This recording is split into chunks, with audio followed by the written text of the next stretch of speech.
چې زما په چمن راشي ګستاخی کا، چې زما په چمن راشي ګستاخی کا، د شبنم په څیر عمر یو زمان کړي، الهي د خپل حبیب له برکته، الهي د خپل حبیب له برکته دا ساده انشاء رنگینه د رحمان کړي. د سنو اف ام پښتونخوا ډیرو ښاغلو قدرمنو درنو اوریدونکو کتونکو د پښتونخوا رنګونو سره زیم ستاسو قربا روخان یوسفزی. امید لرم چې روغ جوړ وئ، خوشحاله وئ. او روژه ده، د روژې دا یو مقدسه میاشت ده، مبارکه میاشت ده او ډیره د پرهیز او د تقوا میاشت ده. پرون په پروګرام کې په دې موږ خبره کړې وه، نو پکار دا دی چې موږ د روژې چې کوم آداب دي د روژې د تقدس هم خیال وساتو، د خپلو ګاونډیانو، د غریبانانو، یتیمانانو، د مسکینانو خیال وساتو. ځکه چې رحمان بابا وایي ځان ته د جهان په نظر ګوره که دانا یې، ځان ته د جهان په نظر ګوره که دانا یې، ای عبدالرحمنه جهان ټول عبدالرحمن دی. نو پکار دا دی چې موږ ځان ته وګورو، بیا ټول جهان ته په هغه نظر باندې وګورو، هر چا ته. نو د روژې میاشت کې خو اسیم ضروری ده، پکار دا دی چې د انسان په حیث، د مسلمان په حیث، ځکه چې ښه مسلمان وي هغه دی چې د هغه د لاس او د ژبې نه چاته ضرر ونه رسي. نو دا یو ښه د کامل مسلمان بیا هغه ته ویل کېږي. ګرانو کتونکو اوریدونکو، زمونږ د ننني پروګرام موضوع چې کومه ده هغه دا د روژه ماتې زمونږ روایتي او کلتوري اهمیت، یعنی یو خو مذهبي د دې اړخ دی او موږ تاسو ټولو ته معلوم دی چې د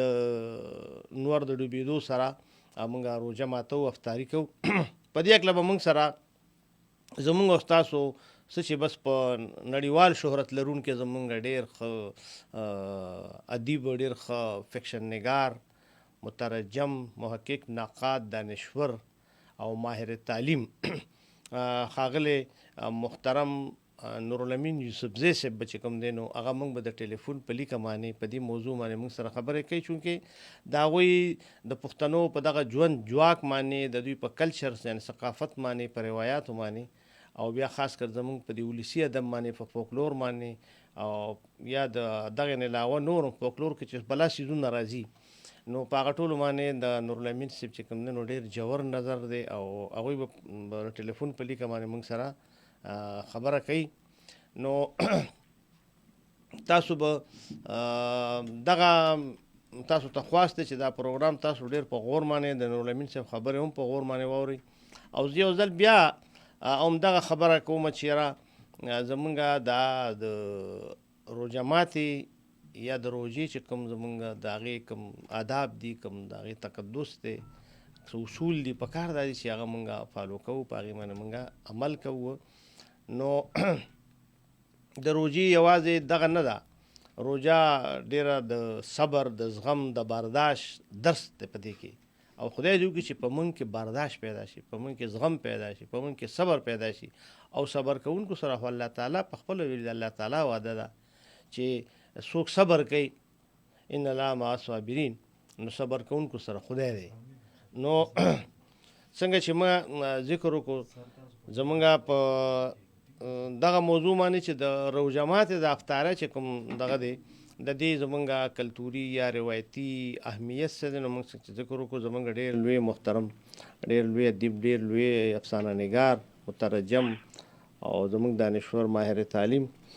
د ډېرو ګڼو بې شمېره کتابونو مصنف ښاغلي نورالامین یوسفزي صاحب ته په خپل پروګرام کې هرکلی وی.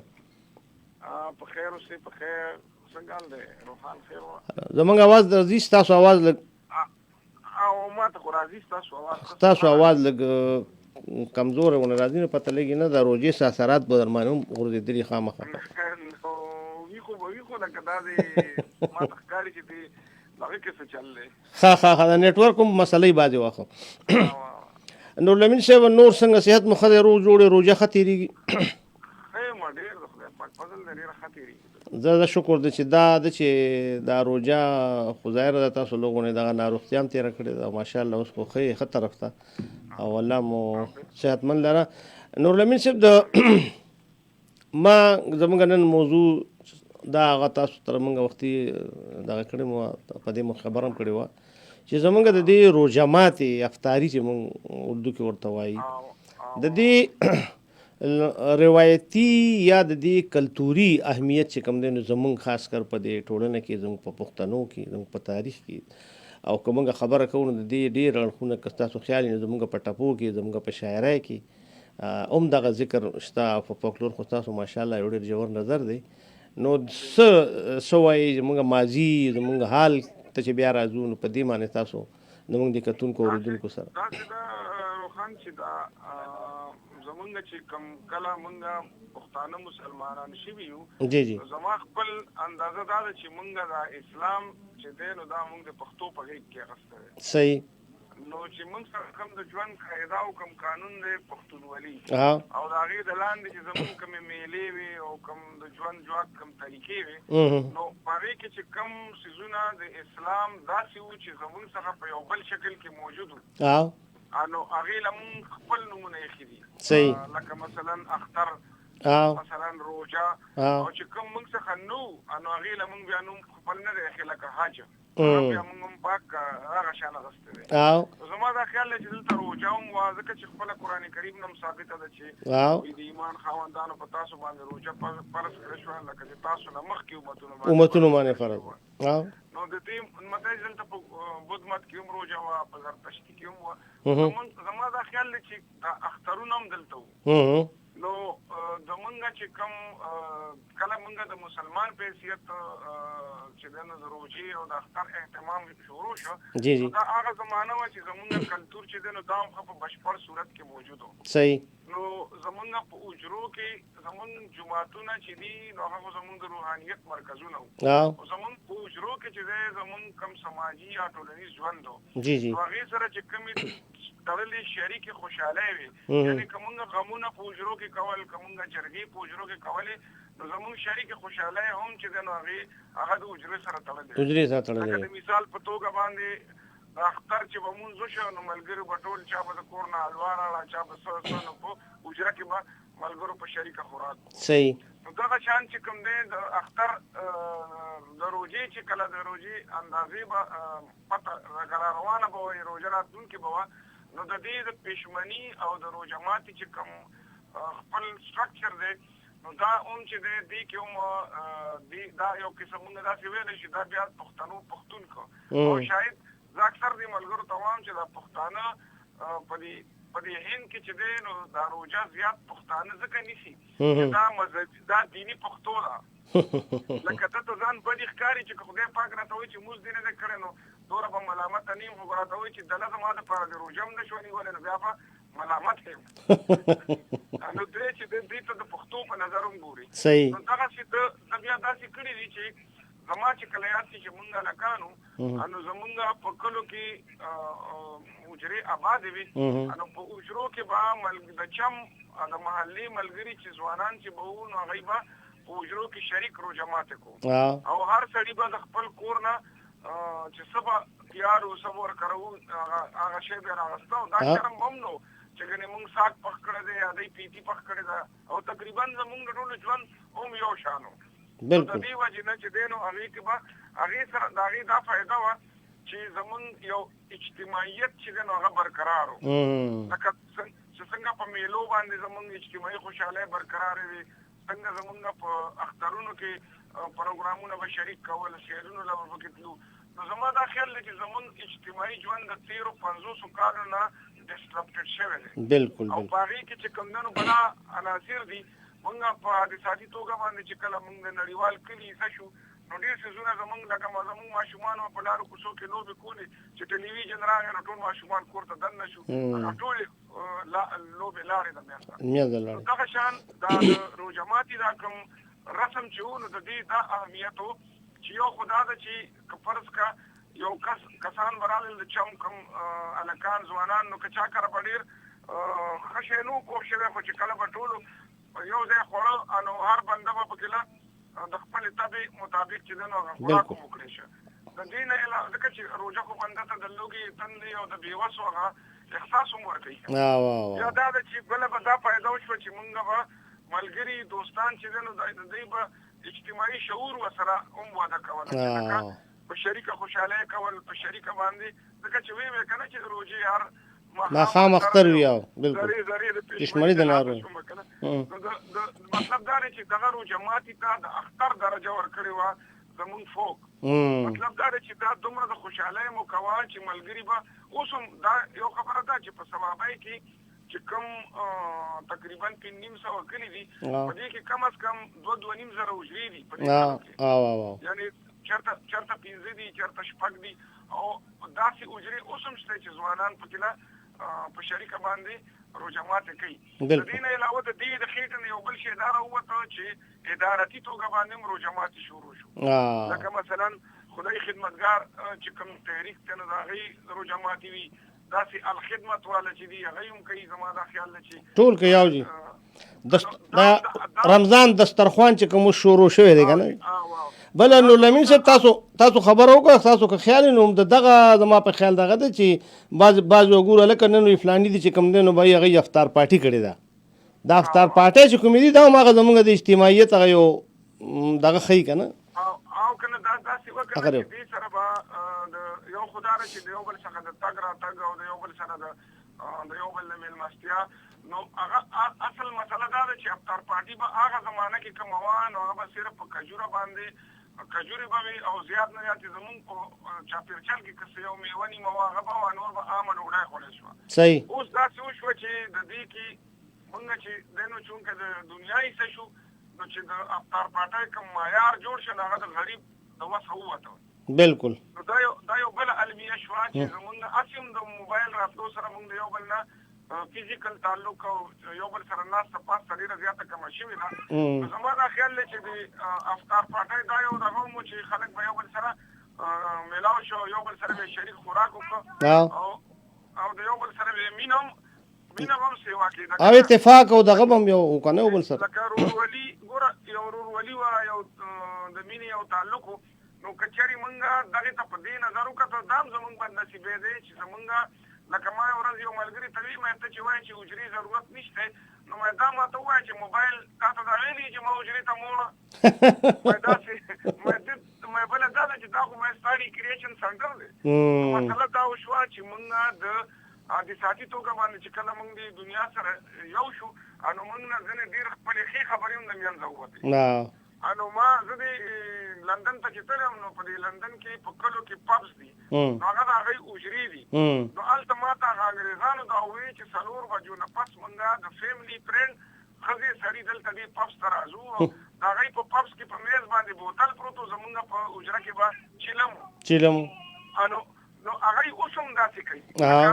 هغه پبسونه ټول ښه آباد وو، حالانکه یې خپل کار کسب ختم کړی تر 4 بجو پورې بیا راځي. زما دا خیال دی که چېرې زمونږ دا ځوانان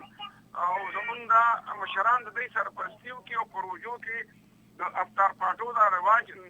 داسې کړي چې اومې ساده کړي او اومې عام کړي او داسې دی چې هر چاته دا لکه هر چاته دا دغه چې بغیر تکلف نه بغیر د څه دغه نه هر څوک راتلی شي. زمونږ چې کوم ډېر غریبانان عزیزان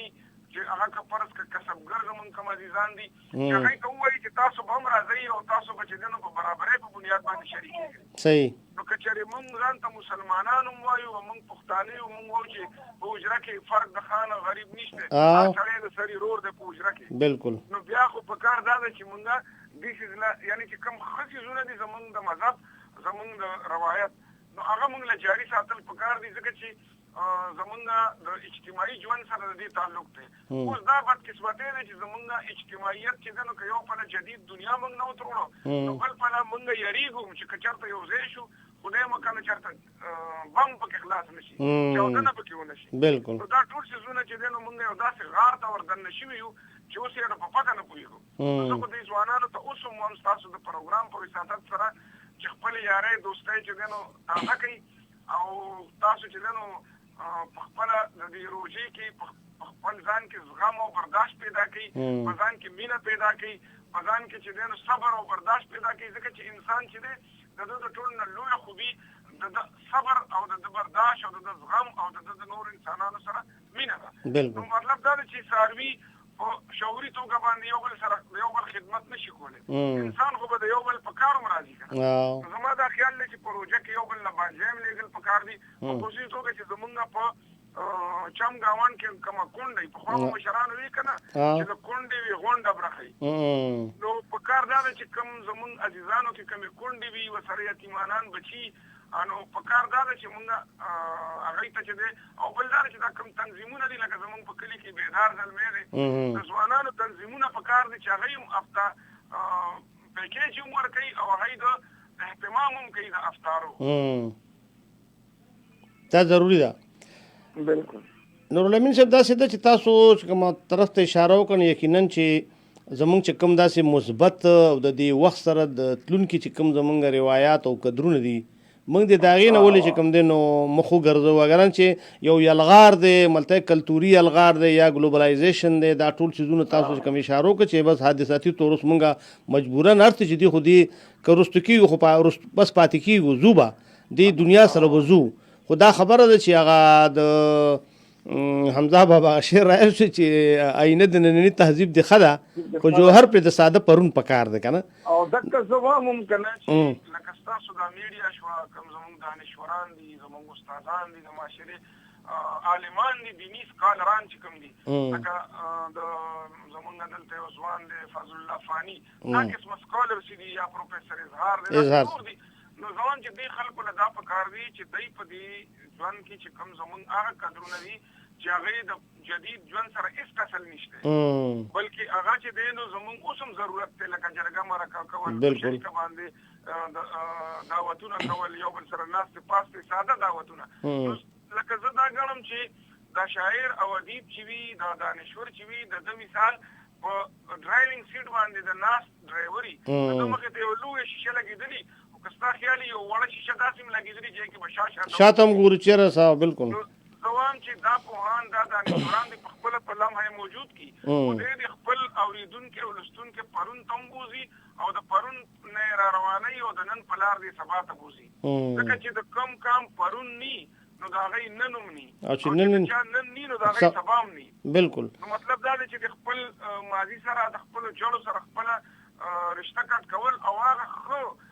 ښه رسمونه ښه رواجونه ښه قدرونه چې هغه مونږ یو بل ته نږدې کوي که هغه زمونږ مینه سیوا کوي هغه مونږ د یو بل لاس خپې جوړوي نو هغه پرېښودل چې دی په هغې کې یو دارو جماعت هم شریک دی چې هغه پرېښودل چې دی نو دا ځان ته نقصان ورکول دي په خپله بالکل نورالامین صاحب تاسو وختي څنګه خبر وکړو نو د دې رو جماعت سره سره چونکې زمونږ او تاسو خو داسې هم عمر یو نو زه روجامات سره سره زموږ یو بل ډیر ښه رسم و تاسو چې کوم خبرو که څنګه چې په روجامات کې به هر سړي د خپل کور چې هغه چې څه دړوان چې څه باندې د یار دړوان دی که نه نو هغه سیس په هغې کې روجامات کې هم خو یو بل سیزو زموږ لکه د واده دپاره چې بیا پالنګونه ټکوالی هر کېدل اوس خو دغه راړل که نه سیزونه راړل او دا ډبل بیډ دی او دا بیډونه دي او بیا هغه که ستاسو خیال د نوارو پالنګ پکې راغلو بل څه بل څه خو چې کله به ړومبي وخت کې هغه د سرو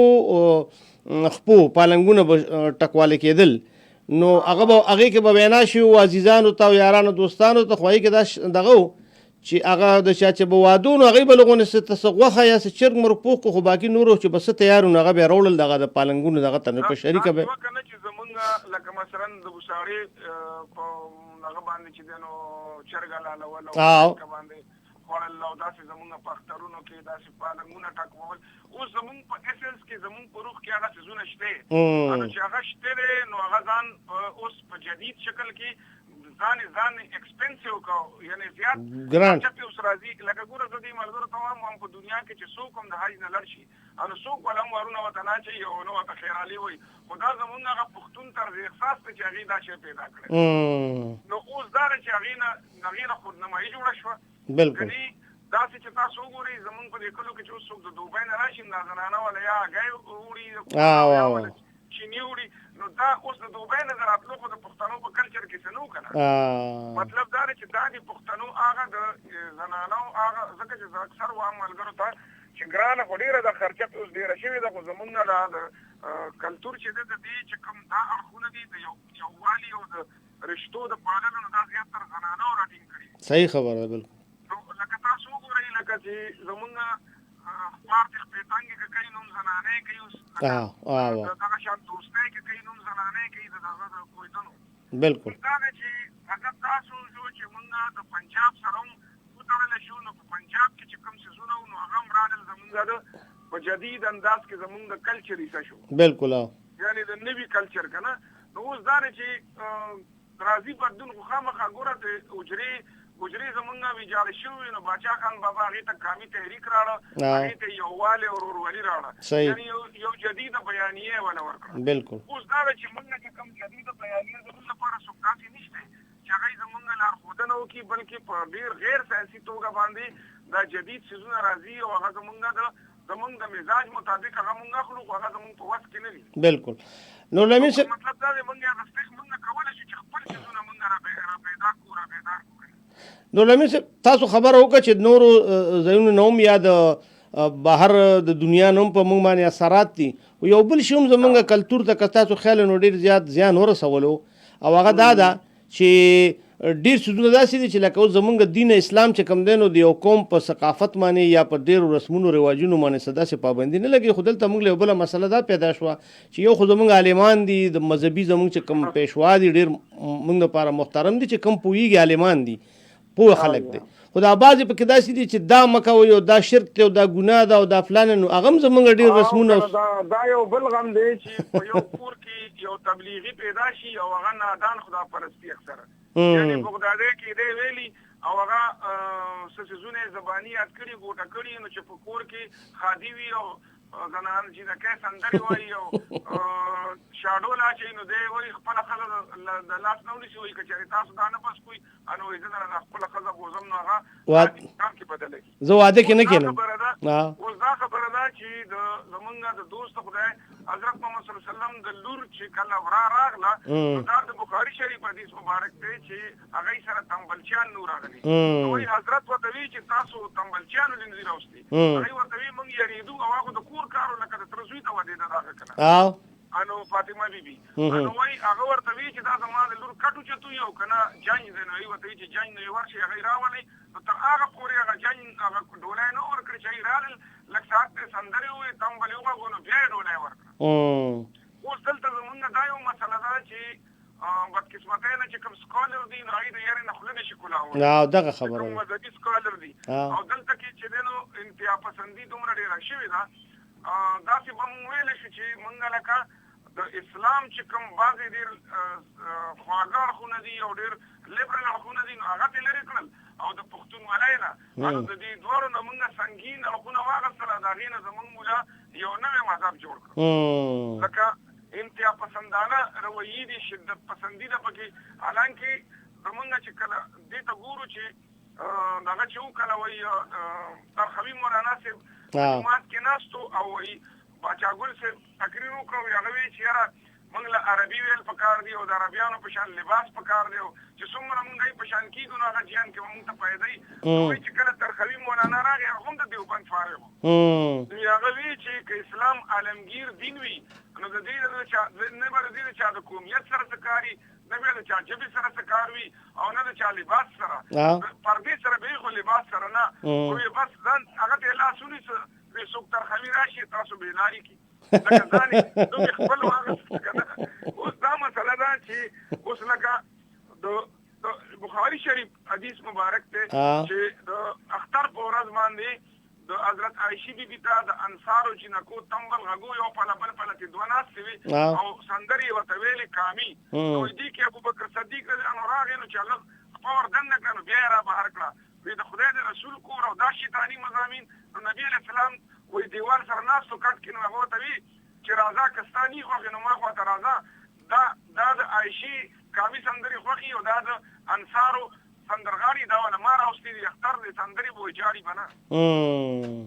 مطلب دا دی چې دغه کومه انتها پسندي دلته راغلې ده نو دا بیا مونږ خصوصا زمونږ چې لکه تاسو وګورئ خدای خدمتګارو به چې کوم یو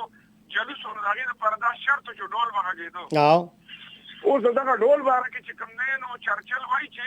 مونږ به پښتنو باندې ډزې وکړي او هغوی به مونږ په شا کړه دې کې به بیا را واپس شو یو بل له به اوازونه هم ورکول چې نیسې او ټینګه کوه ته ویې لکه ډزو کې به هم یو بل سره ټوکې هم کولې چرچل وایي چې ما وکتل چې دی دا مستۍ څوک نه وي یو مشر سړی و هغه ډولکې غږو او هغې سره به دی مستېدل ما دې خپل کسانو ته وي چې دا ډولکي واله ولئ بالکل نو مطلب دا دی چې زمونږ د کلتور چې کوم مثبت اړخونه دي، یعنی زمونږ پښتانه سندره ده، زمونږ پښتون ډول دی، پښتون تمبل دی، زمونږ چې کوم دی نو د پښتنو د روژه ماتي او د اخترونو چې کوم رسمونه رواجونه دي، رو په مزه هغه زمونږ نه لاړل او مونږ دا جدید چې دي نو هغې له ډېرې پیسې پکار دي، هغه مونږ نه شو استعمالولی. بالکل مونږ داسې چې پاتې شو لکه د تفریح چې کوم زمونږ خپل ذریعې وي نو هغه مونږ پرېښودې، او چې کومې جدید دي لکه اوس خپل ښځه او بچي سینټارس ته بوتلل، هغه زما ستا د وسه خبره نه ده که نه. مطلب دا دی مونږ خو زیارت ته بوتلی شوې، میلې ته بوتلی شوې د زیارت، لکه چې کوم زمونږ کلتور کې چې دا جنګ ډېر بابا میله ده، پونټیا بابا میله ده، هغې له به زنانه لاړې او زړه به یې سپک که نه، ټالونه به یې پکې اچولي وو، ټالونه به یې زنګل، زدونه به یې کول. مطلب دا دی زما چې دا کومه انتها پسندي راغلې ده، دې زمونږ اجتماعیت ته هم زیان ورسو او زمونږ فرهنګ ته هم. بالکل، او زمونږ ټول دغه چې کوم دی نو بل تاسو خبر وکړو نو لمین صاحب چې لکه دغه څنګه چې د روژه ماتې دغه پر ذکر وکړو یا نور هم ژوند کې نو څومره چې لکه مونږ وشم زما په خیال چې لغونې ځان شعوري طور په دې باندې دغه کړو چې د دې نمود او نمایش نه راوځو، لغونې سادګي ده کړو نو اساني به هم پیدا کېږي. او بل اصل کې که مونږ پیښې پرېښودې که نه دا پیښې کوله مونږ اصل کمترۍ د احساس نه راووتو، او دې دپاره ذهن سازي ضروري ده چې مونږ په سکولونو، کالجونو، پوهنتونونو کې د دې ځوانانو ذهن سازي وکړو، دې پېغلو ځکه چې مونږ د ژبې ورځ کوله نو زه ډېر ساتلم برابر ته نو هلته مې هغوی ته وي نن په ټوله پښتونخوا کې صرف یو ښځې چې دا نو د ژبې ورځ کړې ده، هغه د سجاد ژوندون ښځه ده چې هغه پروفیسره ده. نو مونږ وایو چې د مورنیو ژبو ورځ ده نو پکار ده چې میندې ونمانځي که نه. نو مطلب دا دی چې د میندو تربیت کول په سکولونو، په کالجونو، ادارو کې ضروري دی چې د خپل کلتور، ځکه چې د کلتور د ټولو نه لوی کسټوډین د شاعر او ادیب نه پس او د هنرمندو نه پس دا بیبیانې. بالکل. نو لمین صاحب تاسو دغه خبره وکړه، لکه زه تاسو ته اوس یو خبره وکړم چې ما هغه ورځ یو دغه کته چې دا په مصر کې اوسم په قاهره کې افطار توپ ولوي، نو دا افطار توپ چې کوم نو دا خوشقدم دغه وخت یو بادشاه نو هغه ته یو جرمن یو دوست هغه یو توپ ورکړی و، نو هغه توپ چې کوم دی د نن تقریبا 600 کال وړاندې هغه عین په هغه موقع باندې هغه دغه چې ماښام نو هغه توپ یې وچلول، نو هغې ګړز وکړو هغه توپې، نو هغه بیا د قاهرې خلکو دغه وکړو چې یاره دا د روژه ماتې وخت کې چې کوم دی نو هم دغه توپ به دغه کېږي. نو په قاهره کې اوس هم وایي بلا تاسو له ښه پته ده چې خو بلا جوماتونه دي او اذانونه کېږي او جدید دغه دی، خو اوس هم په قاهره کې چې کوم دی نو مکه ټایم د پیشمني هم او د ماښام د افطاره په وخت کې هغې له افطار توپ وایي که نه، اوس هم هغه توپ چې کوم دی د توپ هغه ډز هغې خپل څیز برقرار ساتلی دی سره د جدید ټکنالوژي کلتور. اصل کې د دې خبرو احساس ټولې دنیا ته شوی دی په کال 2023 کې چې کوم دی انو ایران او آذربایجان او ترکیه او دا ملکونه چې دي اقوام متحده ته ملل متحده ته لړل او یونسکو ته وایي چې دا افطار چې دی نو دا زمونږ د دنیا د کلچر یا د کلتور چې کوم اساسوي هیریټیج دی دې له هغې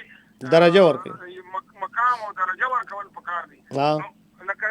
دا دنیا ته هم پته لګېدلې ده چې انسان چې دی په دې جدت، په دې بې خرطه جدت کې، بې مهاره جدت کې د حیات نه کټ کېږي نو د ژوند نه رنګارنګي او تنوع موسي، نو د ژوند حسن او ښکلا خو دغه ژبې دي، دا کلتورونه دي که نه. بالکل بالکل. نو ځکه دی د کلتور ورځ هم کوي، د ژبو هم کوي، اوس یې ورسره دغه هم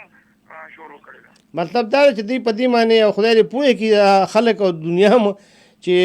ژوند چې کوم دی نو هغه حمزه بابا وایي چې ژوند آسان دی که مشکل دی خبر نه یم، خو طلب د اسانۍ لا مشکل کا. نو دی چې نور هم څنګه دغه کېږي نو په هر په نورو د یوې کړکۍ نه وځي نو په بله کړکۍ کې بیا نښلي، نو پکار دا دی چې موږ خپل هغه سادګۍ طرف ته راشو، موږ خپل هغه قدرونو روایاتو ته راشو چې هغه مثبت دي، هغه د وخت سره د دې دغه سره موږ تللی شو بدلون دې پکې وکړو. لکه تاسو ذکر وکړو زموږ ځوانانو له پکار دي چې افطار پاټی کوي یو ځای بل ځای بهر او د سیند په غاړه او یا چې ته پارکونو له ځي یا ښارونو ته ځي، پکار دی چې په خپل چم کې په حجره کې چې کوم دی نو خپل ملګري یاران دوستان راغونډوي، دا د ژوند علامت دی. نو تبادله خیال کوي، یو بل سره مکالمه کوي، یو بل سره خیالات شریکي. په دغه موقع باندې یو کس پاسې هغه د روژې په اهمیت باندې د روژې برکاتو باندې خبرو بالکل انساني ژوند تر دې څه فایده ده. واو نو دا داسې هم کېدای شي چې د دې نه مونږ یعنې ګټورې ناستې هم کېدای شي، تفریح هم کېدای شي، مذهبت هم اخلي. بالکل نور لمین صاحب بس الله دې تاسو مونږ ته لري او روغ سټه مو غواړو او روغ لوی ژوند درته غواړو او خوشحاله راته اوسئ او ډېر علمي او ډېر د کار خبرې مو موږ سره شریکې کړي زموږ اورېدونکو کتونکو سره او بس دعاګوی درته د روژې برکت با برکته میاشت په دې روژه کې درته پکار دی چې زموږ ټول ملګري زموږ چې څوک اورېدونکي او کتونکي دي نو ځان ته دې دعا کوي او تاسو ته دې چې کوم دی نو دعا خصوصي کوي چې تاسو د الله تعالی راته روغ لري، خوشحاله اوسئ. ډېره مننه نور لمین صاحب، خوشحاله آباد اوسئ، ښاد اوسئ. ډېره مننه. السلام علیکم. ګرانو کتونکو اوریدونکو دا و ښاغلی نورالامین یوسفزی صاحب او یقینا که هغه موږ چیړو نو هغه څنګه چې په رباب کې بلا تارونه دي او د هر تار بیا ځان ته خپل اواز دی، بیا پای کې دا نور واړه که تاسو خیال بچي چې ورته وي نو نورالامین صاحب چې کوم دی دغه خو زمونږ د پښتو ژبې د ادب زمونږ د کلتور یو داسې ساز دی، یو داسې دغه دی هغه چې هغه کم تار ته شیړي نو د هغې نه به ډېر ښه ځان ته خپل یو اواز مطلب به دا دی چې کومه موضوع تاسو وایي نو په هره موضوع باندې بیا د نورالامین صاحب چې کوم دی نو ماشاءالله ډېر ښه جوور نظر دی. الله تعالی دې ورته ژوند ورکړي، روغه سټه دې ورته ورکړي او دا چې ډېر ښه لیکونکی هم دی او بیا ورسره دا د ټولو نه بهتره خبره دا ده چې ډېر ښه ویونکی هم دی او الله تعالی والا حافظه هم چې کوم دی نو ډېره ښه ورکړې ده. ګرانو کتونکو اوریدونکو یقینا چې دا څنګه چې نورالامین صاحب ذکر وکړو نو دا په کال نن 2 کاله مخکې په کال 2023 کې د ترکیې او آذربایجان دا زموږ اسلامي ملکونو یونسکو ته دا درخواست کړو چې یاره دا زموږ د روژه ماتې دا دغه چې د افطاري داندې زموږ د کلچر یعنې په هیریټیج کې د دنیا په دغه کې شامل کړی شي او هغه بیا یونسکو هغه دغه شامل کو نو روژه ماتې یوازې دا نه ده چې موږ د روژه ماته کو، د روژه ماتې دغه فایدې دي او دغه اړخونه هم دي. پکار دا دي چې زمونږ ځوانان زمونږ زلمي چې مونږ دومره دغه سره ځان مخ کوو، نمود او نمایش او ځان ښودنه کوو، دا دومره ګراني په دې ګرانۍ کې دا دومره څیزونه موږ د په سادهګۍ سره او خپل یاران دوستان خپل رشته دار ځکه چې په قرآن کې والدین دي او لومبی سان چې کوم دی والدین دي بیا ستا خپل دي بیا وروستو چې کوم دی یتیمانان او مسکینان دي دا ټول دي. خو پکار دا دی چې زمونږ دا مشران هم زمونږ ځوانان هم زمونږ زلمي هغه دې دا وجرې به داسې نه آبادېږي دا په دې آبادېږي. مثال روژه ده چې که موږ داسې وکړو چې موږ 5 ملګري دي 4 دي او هغه دې موږ یو د کور چې څه تیار وي هغه د یار وي هغه دې راخلو او په حجره کې دې موږ کینو روژه ماتې دې یو ځای کوو یو بل سره تبادله خیال کوو د هغې نه نورو اثر اخلي واړه ته اثر اخلي راتلونکي نسل ته دا څیز چې کوم دی نو منتقل کېږي نور خلک هم د هغې نه متاثره کېږي. نو زموږ خو ماشاءالله په ځینو جوماتونو کې دا یو دغه شته چې جوماتونو کې بعضې خلک اجتماعي روژه ماتوي خو هغه حجرو کې او په دیرو کې چې زمونږ کوم هغه مشترکه شریکه روژه ماتې وي نو هغه بالکل ختم شي. نو د دې پروګرام په وساطت باندې به زه تاسو ته هم دا خواست وکړم زموږ اورېدونکو کتونکو خاص کر زه بار د زلمۍ کول ځکه یادوم چې مونږ خو دا لیدلي دي موږ خو په هلکوالي کې په زلمیتوب کې دا څیزونه لیدلي دي نو موږ ته هغه یو قسم لا دا نه چې کینې موږ ماضي پرست یو ماضي پسند یو خو ماضي پرست نه یو او یا مطلب دا د نوسټلجیا یا د ذهني جلاوطنۍ ښکار یو داسې نه ده. خو دا ده چې موږ وایو چې دا زموږ نه کوم څیزونه تروړلی کېږي یا په هغې باندې لیبلې خلک لګوي او هغې موږ نه دغه کېږي یعنې دغه څیزونه موږ نه و چې دا پرېږدي او دې کې دا چل دی او دې کې دا چل دی نو دا زما په خیال په دې باندې موږ له غور پکار دی موږ د هغه قدرونه هغه روایات هغه رسمونه او رواجونه چې کوم دي نو هغه خپلول پکار دي کوم چې زمونږ نن هم زمونږ د تیز رفتار ژوند سره په دې ګلوبل هوم کې یعنې دنیا یو کور دی اوس په دې کې هم زمونږ ملګرتیا کوي موږ سره تک کوي نو پکار دا دی چې هغه موږ خپل کړو د هغې نه موږ دې مخ ونه ګرځو. نو زما خاص کر زلمو موږ ځکه ذکر کوو چې دا د زلمو د تعلیم یافته دي د دنیا ګوره په قومونو کې یعنې زمونږ چې کوم داسې نالوستې خلک دي هغوی د خپل کلچر سره یا د خپل رسمونو سره مخلص وي اوس هم خو هغې کې هغوی بدلون نشي راوستی هغې کې د جدید دور د تقاضو تر مخه هغې کې څه ترمیم او اضافه نشي کولی. دا کار د تعلیم یافتو خلکو دی، د پوهه خلکو دی. نو په کار دا دی چې زمونږ دا زلمې کل زمونږ پروفیسران، زمونږ دانشوران، زمونږ مذهبي سکالران، څنګه چې موږ ذکر وکړو، په کار دا چې زمونږ دا مذهبي سکالران چې زمونږ دي هغه د دین یو صحیح څنګه چې زمونږ له تشریح او توضیح کوي چې دا ځینې خلک په زمونږ په رسمونو رواجونو باندې یا زمونږ په کلتور باندې چې کوم دی که نه ګزار کوي، ځکه چې یو قوم ته وایي دغه کول غواړي، ذهني طور غلام کول غواړي یا نور هم خرابول غواړي، نو د هغوی نوم بیا په ژبه او د هغوی په کلچر یعنې په ثقافت په دې څیزونو باندې یعنې ګزار کېږي. دا شوي دي، دا په ماضي کې د دې بلا ثبوتونه دي او تاریخ په دې باندې ګواه دی. نو په کار دا دی چې زمونږ دغه مذهبي سکالران هم چې کوم دی که نه، ځکه چې دین زمونږ څه دومره دغه نه دی او زمونږ مطلب دی که موږ دې ته وګورو چې الله تعالی رب العالمین دی، رب المسلمین نه دی. زمونږ خوږ نبی حضرت محمد صلی الله علیه وسلم چې کوم دی نو رحمت للعالمین دی، هغه رحمت للمسلمین دی. د دې نه موږ له هغو اندازه اخیستل پکار دي. نو بهرحال خبرې ډېرې دي، دا موضوع ډېره ښه موضوع ده او په دې باندې نورالامین صاحب چې کوم دی نو ډېر علمي او ډېرې د کار خبرې وکړي او که ژوند او خیر نو د پښتونخوا په رنګونو کې به انشاءالله د یو بلې نوي موضوع سره د یو بل نوي رنګ سره به بیا تاسو ته مخامخ کېږو. تر هغې درنه اجازت غواړو. د لوی الله په امان ښاد آباد او بریالي اوسئ. د ځان خیال ساتئ. او پرون په دې پروګرام کې زمونږ پروفیسر اظهار صاحب ډېره ښه خبره وکړه چې موږ په کار دا دی چې ځان کې صبر پیدا کړو، برداشت پیدا کړو، زغم پیدا کړو. که څوک هر څه راته ووایي نو هغې ډېره ښه خبره وکړه، لنډه خبره وکړه چې یاره بس ته ورته لنډه خبره کوه، لنډ جواب ورکوه چې زما روژه ده. نو خدای دې په موږ کې صبر او زغم او برداشت پیدا کړي او خدای دې موږ کې عمل د کول خبرو نه څه نه جوړېږي. مطلب دا ده چې عمل ډېر زیات ضروری دی. عمل سے زندگی بنتی جنت بھی جہنم بھی، یہ خاکی اپنی فطرت میں نہ نوری ہے نہ ناری ہے. د لوی الله په امان ښاد آباد او بریالي اوسئ.